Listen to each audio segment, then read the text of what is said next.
Think of that heavy, sinking sensation in your chest as an internal alarm system that's trying to tell you something your eyes aren't seeing yet. You might be sitting right next to her on the couch, watching a movie or driving in total silence, and on the surface, everything looks perfectly normal. She's smiling at her phone, the conversation is polite, and there's no big blow-up fight to point to. But deep down, your gut is screaming that the frequency has changed. You feel a sudden chill in the room, even when the heat is on. Most men are taught to ignore this feeling, or are told they're just being insecure and paranoid. But that's a dangerous mistake. In reality, your subconscious is picking up on thousands of tiny micro shifts, a change in her tone, a half-second delay in her eye contact, or a new coldness in her touch that your conscious mind hasn't categorized yet. Your intuition isn't a glitch or a sign of weakness. It is a sophisticated early warning system designed to protect you. The hard truth is that relationships almost never end with a sudden explosion. They die a slow, quiet death long before anyone actually packs a bag. For many women, the process of leaving a relationship is a gradual migration of emotional energy. It's not like flipping a light switch from on to off. Instead, it's like a slow dimming of a bulb as she quietly withdraws her investment from you and begins depositing it somewhere else, whether that's into a new person, a new social circle, or just a future that doesn't include you. By the time the actual breakup happens, she has often been emotionally gone for months. This is why it's so vital to pay attention to the language she uses. The shift starts with words before it turns into actions. Today, we are pulling back the curtain on 5 specific, innocent words that act as the first cracks in the foundation. These aren't just words. They are signals that her emotional loyalty has already left the building, and once you learn how to hear them, you'll never be able to unhear them again. The first word we need to dissect is busy. Now, let's be real. Everyone has a life. Jobs get demanding, family drama pops up, and sometimes the day just runs away from you. That's normal life. But in psychology, we don't look at isolated incidents. We look at the trajectory of the pattern. Think back to the honeymoon phase of your relationship. Back then, she wasn't busy. She was incredibly creative. No matter how packed her schedule was, she found a way. She'd text you from the parking lot before walking into a meeting, call you on her commute, or stay up an extra hour just to hear your voice. When the emotional connection is high, busy doesn't exist as an excuse because the drive to connect is stronger than the obstacle of time. People don't magically lose the ability to manage their time. They just change what they choose to manage it for. You have to understand that emotional attention works exactly like a financial budget. You only have a certain amount of currency to spend in a day before you're tapped out. If she is suddenly too overwhelmed to give you a thoughtful reply or too exhausted to spend quality time together, it's usually because those emotional funds have already been spent somewhere else. It might be a new coworker, a fresh social circle, or an internal fantasy about a different life, but the result is the same. You're getting the leftovers. When busy transforms from a temporary situation into a permanent shield, she's using it to explain away the distance without having to admit the truth. It's a socially acceptable way to withdraw because you can't argue with a hectic schedule without sounding needy. But the reality is cold and simple. Nobody is ever too busy to prioritize what they truly value. If the busy never ends, it's not her calendar that's full. It's her heart that's elsewhere. The next word we have to dismantle is friend. This is arguably the most powerful word in the shifting relationship vocabulary because it functions as the ultimate get-out-of-jail-free card. It's designed to instantly lower your guard and make you feel like the bad guy if you even think about questioning it. You don't want to be the controlling, insecure partner, so when she says, "He's just a friend from work," or "We've been friends forever," your brain wants to relax. But here's the psychological reality most people miss. Emotional betrayals don't start with a secret meeting or a physical act. They start with a simple, safe-feeling conversation.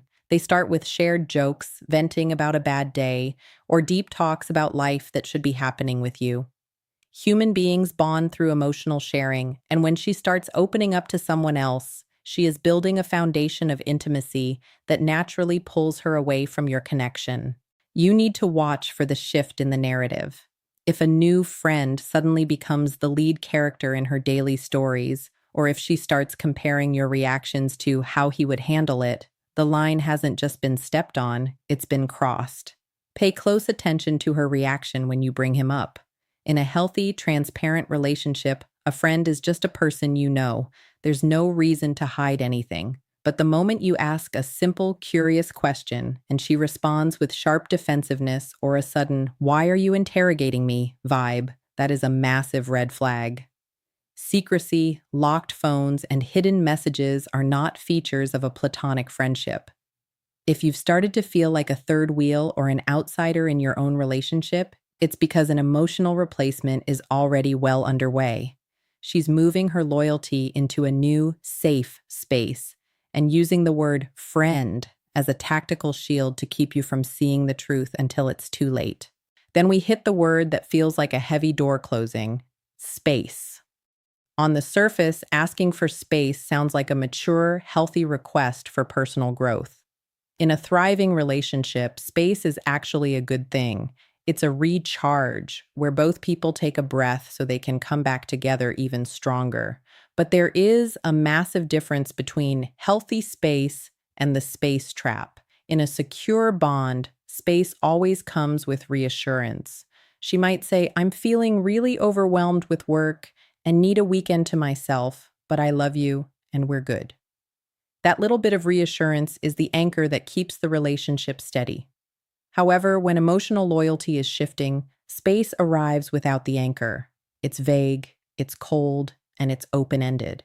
If she's asking for distance but refuses to tell you when she's coming back or why she's leaving, she isn't looking for room to breathe. She's looking for an exit ramp that doesn't require a messy confrontation.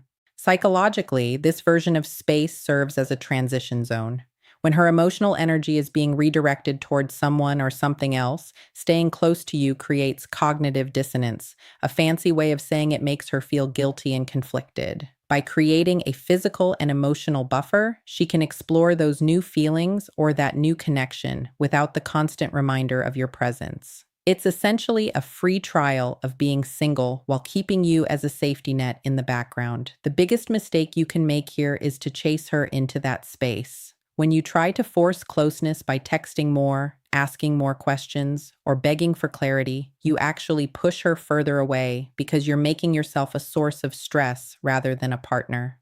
You have to realize that you cannot negotiate desire or force someone to be present who is actively choosing to be absent. Space without reassurance isn't a request for time. It's often a quiet invitation for the relationship to end without her having to be the bad guy who officially breaks it off.